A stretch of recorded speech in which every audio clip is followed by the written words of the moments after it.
দর্শক, আমি ইমরুল কায়সার ইমন। আমার ইউটিউব চ্যানেল এবং ফেসবুক পেজে আপনাদের স্বাগত জানাচ্ছি। আমি এখন যে জায়গাটিতে দাঁড়িয়ে আছি, এই জায়গাটার নাম হচ্ছে রবিন আইল্যান্ড। এই রবিন আইল্যান্ড পৃথিবীর বুকে একটি ঐতিহাসিক স্থান। রবিন আইল্যান্ড দক্ষিণ আফ্রিকার কেপটাউনে অবস্থিত এবং এই আইল্যান্ডে দক্ষিণ আফ্রিকার সবথেকে বরেণ্য এবং সবথেকে জনপ্রিয় রাজনীতিবিদ এবং বিশ্বনেতা নেলসন ম্যান্ডেলাকে প্রায় অনেক বছর জেলে রাখা হয়েছিল। দর্শক, আজকের এই ভিডিওতে আমরা এই রবিন আইল্যান্ড সম্পর্কে আপনাদের বিস্তারিত তথ্য তুলে ধরব এবং নেলসন ম্যান্ডেলাকে জেলের কোন জায়গাটাতে কোন সেলে রাখা হয়েছিল সেই দৃশ্যটা আপনাদের পুরোপুরি তুলে ধরব এবং দেখানোর চেষ্টা করব। আশা করছি আমাদের এই ভিডিওটি আপনাদের ভালো লাগবে এবং অবশ্যই লাইক, কমেন্ট এবং শেয়ার করতে ভুলবেন না। নির্বাসনের জন্য একসময় বিখ্যাত হয়েছিল পৃথিবীর বেশ কয়েকটি দ্বীপ।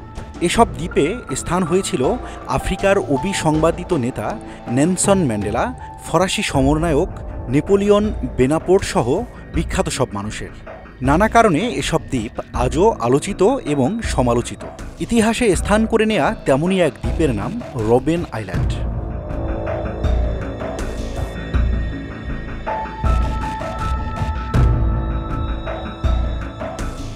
দক্ষিণ আফ্রিকানরা রবিন আইল্যান্ডকে চিনেন রবিন আইল্যান্ড হিসেবে। বাংলাদেশ থেকে ৬,৫০০ মাইল দূরে অবস্থিত নেলসন ম্যান্ডেলার স্মৃতি বিজড়িত এই স্থানটি দেখতে আমিও গিয়েছিলাম দক্ষিণ আফ্রিকায়। সেখানকার প্রাকৃতিক সৌন্দর্য ও ইতিহাস মিলেমিশে একাকার হয়ে আছে।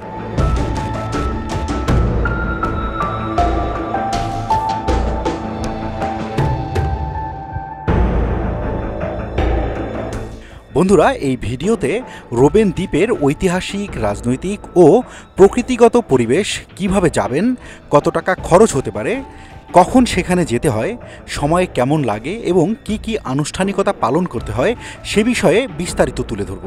তো চলুন কথা না বাড়িয়ে ভিডিওটি শুরু করি।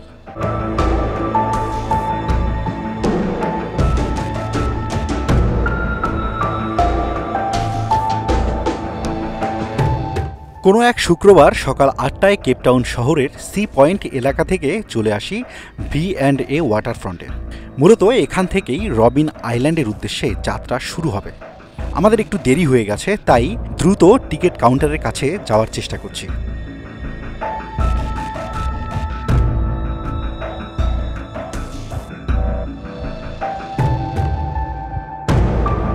বন্ধুরা, প্রতিদিন 4টি শিডিউল ফেরি V&A ওয়াটারফ্রন্ট থেকে রবিন আইল্যান্ডের উদ্দেশ্যে ছেড়ে যায়। সকাল 9টা, সকাল 11টা এবং দুপুর 1টা ও দুপুর 3টায় ফেরিগুলো ছেড়ে যায়। জনপ্রতি টিকিট মূল্য 600 আফ্রিকান রেন্ট কিংবা বাংলাদেশি 3,500 টাকা। V&A ওয়াটারফ্রন্ট থেকে আটলান্টিক মহাসাগরের প্রায় 7 কিলোমিটার পথ পাড়ি দিয়ে পৌঁছতে হবে রবিন আইল্যান্ডে, আর যাত্রাপথে সময় লাগে প্রায় 40 মিনিট।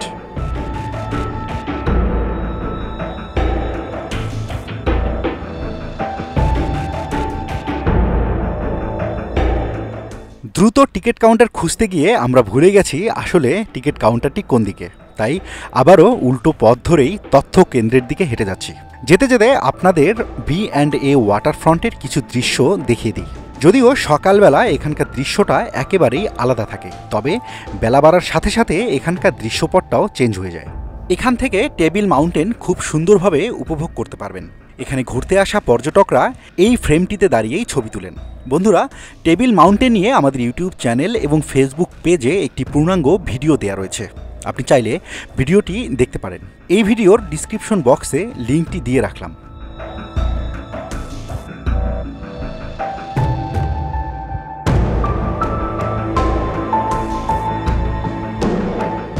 আমাদের তথ্য সংগ্রহ করা শেষ, আবার একই পথ ধরে হেঁটে যাচ্ছি ফেরিঘাটের দিকেই। খুঁজতে হবে ticket counter.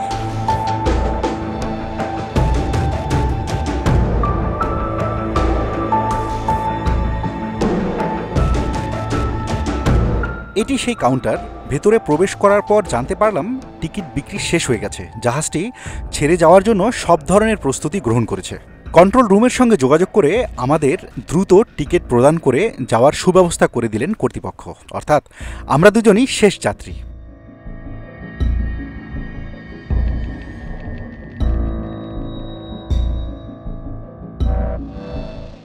Ticket. Yes. I can give you my driving license.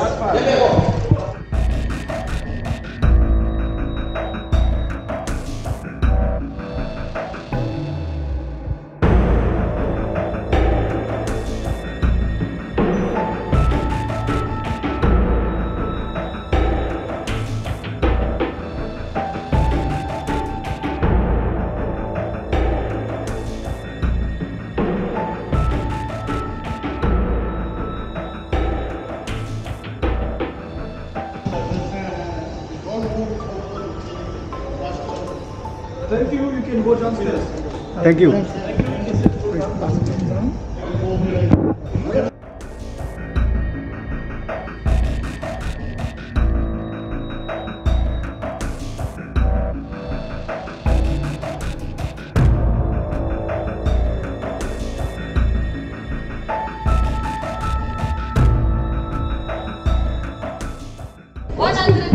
This is camera.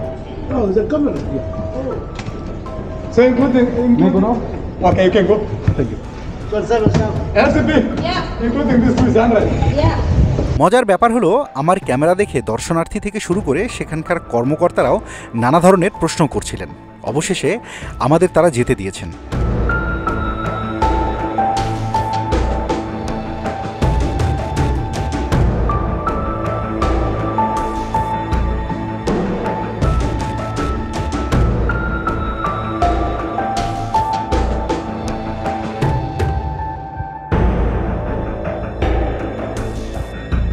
সব প্রস্তুতি শেষে আমরা জাহাজটিতে উঠে পড়লাম।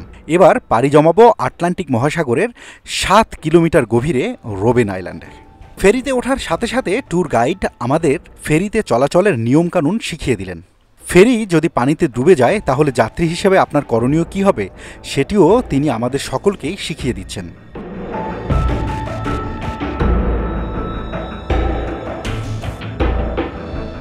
ট্যুর গাইডের কথা বলা শেষে ফেরি চলতে শুরু করলো আপন গতিতে। আটলান্টিকের নীল জলরাশি ভেদ করে চলতে শুরু করলো আমাদের ছোট্ট একটি জাহাজ।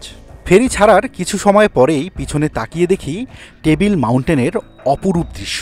মুগ্ধ হয়ে অপলক দৃষ্টিতে তাকিয়ে থাকি আটলান্টিকের বুকে ভাসমান ওই পর্বতটির দিকে।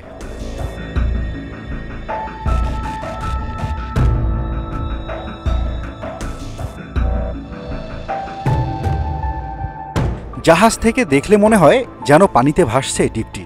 নিচে সাগরের জলরাশি আর উপরের পরিষ্কার নীল আকাশ দেখে মনে হচ্ছিল কোনো ছবির ভেতরে অবস্থান করছি আমি।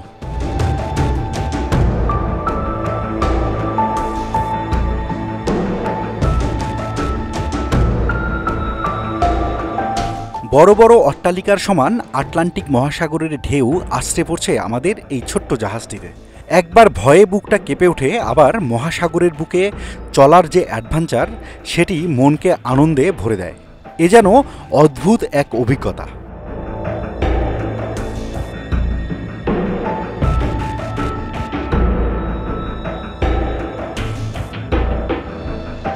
এই ফেরিতে মাস্ক পরা একেবারেই বাধ্যতামূলক ছিল। আমাদের ভ্রমণের সময় সেখানকার তাপমাত্রা ছিল 12 থেকে 13 ডিগ্রি সেলসিয়াস। তবে গহীন সমুদ্রে চলাচলের অনুভূতিটা ছিল একেবারেই অসাধারণ।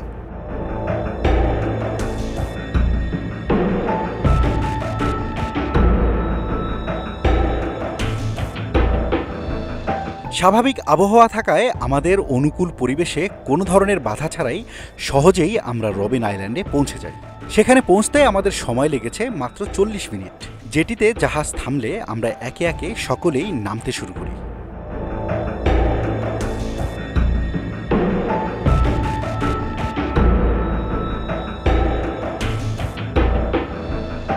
দীর্ঘ সময় অপেক্ষায় থাকার পর আমরাও অবশেষে নেমে পড়লাম রোবেন আইল্যান্ডের গৌরবময় সেই ভূখণ্ডে, যে মাটির প্রতিটি পরতে পরতে ছড়িয়ে আছে ইতিহাস আর ইতিহাস, যে মাটির সাথে মিশে আছে আফ্রিকার নির্যাতিত মানুষের কথা। জাহাজ থেকে নেমে কিছু দূর হেঁটেই আমরা উঠে পড়ি একটি ট্যুরিস্ট বাসে।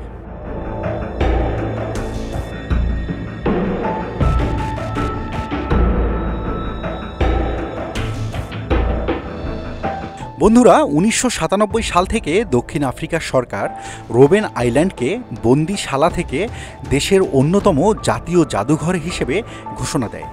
এর 2 বছর পরেই অর্থাৎ 1999 সালে ইউনেস্কো দ্বীপটিকে বিশ্ব ঐতিহ্যের অংশ হিসেবে তালিকাভুক্ত করে। রোবেন আইল্যান্ডের মোট আয়তন 6 কিলোমিটার।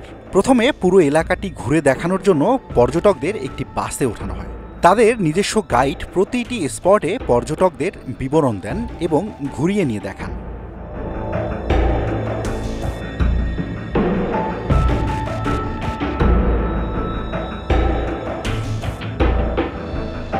চারদিকটা ঘুরে দেখা শেষ করে দেওয়া হয় একটা বিরতি। বিরতির স্থানে সমুদ্রের তীর ঘেঁষে তৈরি করা হয়েছে একটি রেস্টুরেন্ট এবং রেস্টরুম। চাইলে আপনি এই রেস্টরুমটি ব্যবহার করতে পারেন। এরপর নিয়ে আসা হয় কারাগারের কাছাকাছি। সেখান থেকে গাইডরা কারাগারের ভেতরে নিয়ে এসে বিভিন্ন ধরনের সেলগুলো ঘুরে দেখান। Good morning, good people. Good morning. How are you? Now that you are here, how can I help you? Want to go to jail?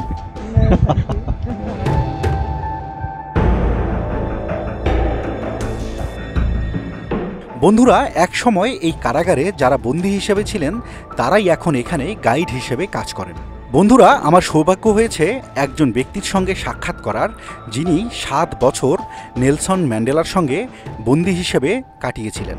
তার নাম এনটান্ডো এমবাথা। তিনি রাজনীতিতে সক্রিয় ছিলেন, অংশ নিয়েছিলেন বিভিন্ন সংগ্রামে, সেজন্যই তাকে কারাবরণ করতে হয়েছিল। আজ তিনি আমাদের পুরো জাদুঘরটি ঘুরে দেখাবেন।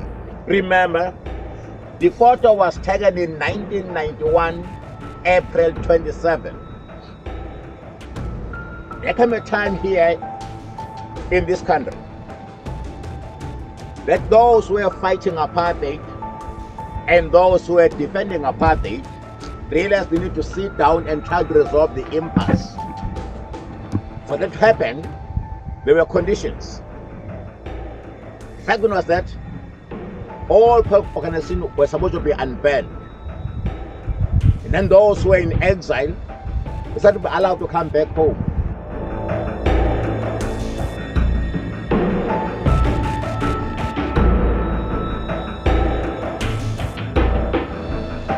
সতেরো শতক থেকে প্রায় 400 বছর ধরে কারাবাস, নির্বাসন এবং বিচ্ছিন্নতার স্থান হিসেবে বিশেষ করে দক্ষিণ আফ্রিকার কৃষ্ণাঙ্গ বন্দীদের নির্বাসন ও বর্ণবাদ বিরোধী আন্দোলনের নেতাদের নির্বাসনের জন্য ব্যবহৃত হতো এই দ্বীপটি। The first cell, the second cell, the third cell and the last cell. বরফের যুগের প্রায় 12,000 বছর আগে ক্রমবর্ধমান সমুদ্র স্তর উপকূল থেকে এই দ্বীপটিকে পৃথক করেছে। 1500 শতকের প্রথমার্ধেও বিশ্ববাসীর কাছে রোবেন আইল্যান্ড ছিল অজানা এক দ্বীপ। 1488 সালে জাহাজ নোঙরের সময় দ্বীপটির অস্তিত্ব খুঁজে পান পর্তুগিজ পর্যটক বার্তোলোমিও Dias. Where do you come from? From Bangladesh. Eh? Bangladesh. Bangladesh. Yeah. Oh, nice to see you. Thank you. Okay. সপ্তদশ শতাব্দীর শেষের দিকে ওলন্দাজরা এখানে বসতি স্থাপন করেন। অল্প সময়ে এই দ্বীপকে কারাগার হিসাবে ব্যবহার করতে থাকেন তারা। 19 শতকের দিকে বিভিন্ন জাতির আফ্রিকান ও ভারতীয় মুসলিম নেতাদের এখানে নিয়ে এসে নির্বাসন করা হতো। অনেককেই মিথ্যে অপবাদ এবং অপরাধে অভিযুক্ত করেও এখানে বিনা কারণে নির্বাসন করা হতো, কারারুদ্ধ করে রাখা হতো। The gentleman from Durban. His prison number is 69/64. What it means?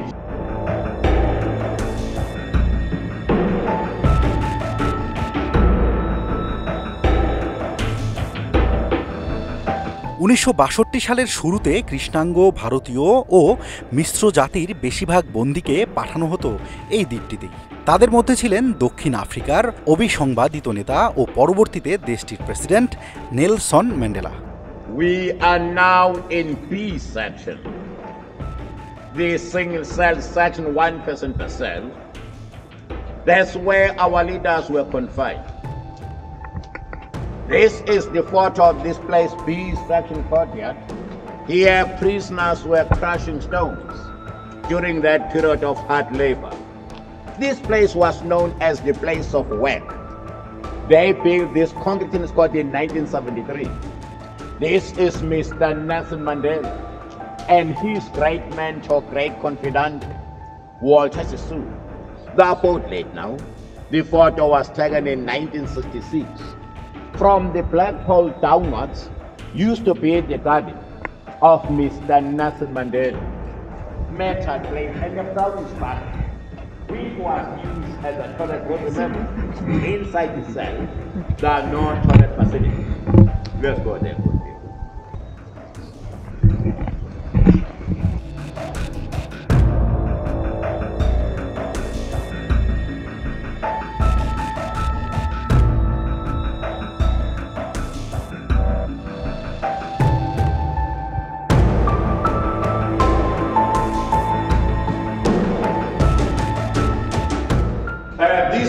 Mandela said, "You may then take time to take some photos."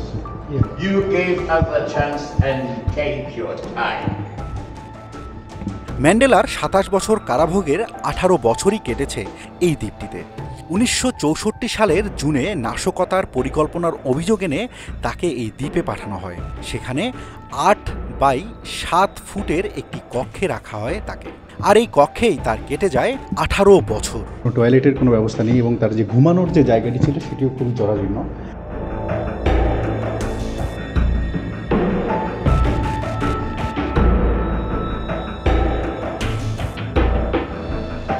এই কক্ষে অবস্থান করাকালীন সময়ে নেলসন ম্যান্ডেলা তার ছোট্ট জানালাটি দিয়ে তিনি টেবিল মাউন্টেনের দিকে তাকিয়ে থাকতেন এবং ভাবতেন তার সম্প্রদায়ের, তার জাতির এবং তার দেশের কথা। তিনি কারাগার থেকে কখনো মুক্ত হতে পারলে তার জাতি এবং তার দেশের জন্য, দেশের মানুষের জন্য তিনি কিছু করবেন, এই ভাবনায় তিনি 18টি বছর এই অন্ধকার কুঠিরের মধ্যে কাটিয়েছিলেন।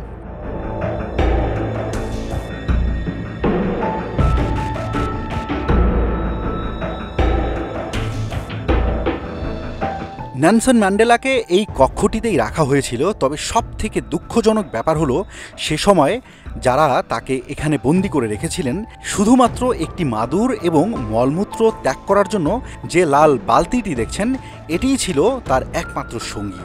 এছাড়া বিশেষ সময় ছাড়া তাকে কখনোই রুমের বাইরে বের হতে দেওয়া হতো না। এন টান্ডো এম বাথার বিবরণী থেকে আমরা যেটা জানতে পেরেছি, অধিকাংশ সময়ই এখানকার রাজবন্দীদের নানান ধরনের নির্যাতন করা হতো।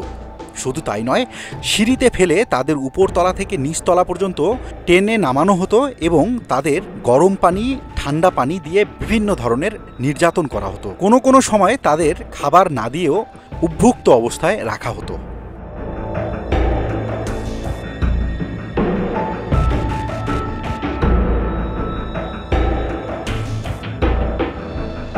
নেলসন ম্যান্ডেলার এই কক্ষটিতে যে ছোট জানালাটি আপনারা দেখছেন, এই জানালা দিয়েই দিনের কিছুটা আলো ভেতরে প্রবেশ করত। অধিকাংশ সময় নেলসন ম্যান্ডেলা এই মাদুরটিতে শুয়ে এবং বসে তার সময় কাটিয়েছেন।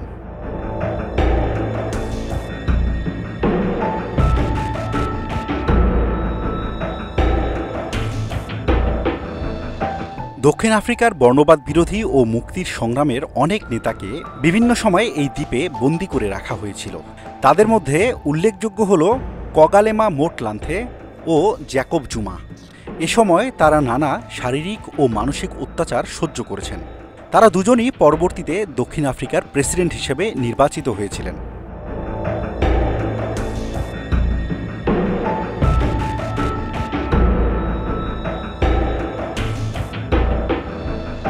বন্ধুরা, এখানে নির্মিত বাতিঘরে 1938 সালে বিদ্যুৎ সরবরাহের ব্যবস্থা করা হয়।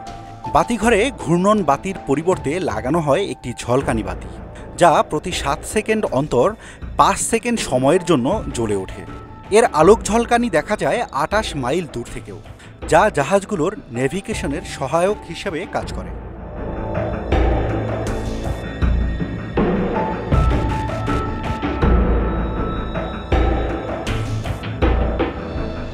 প্রতিদিন 1800 মানুষ এই স্থানটি ভ্রমণের সুযোগ পান।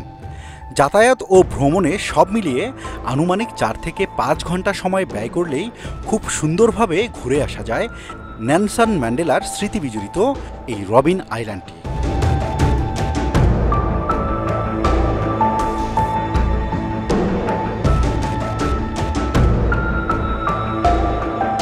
বন্ধুরা, আজ এ পর্যন্তই। কেমন লাগলো আমাদের ভিডিওটি? ভালো লাগলে অবশ্যই লাইক, কমেন্ট এবং শেয়ার করতে ভুলবেন না।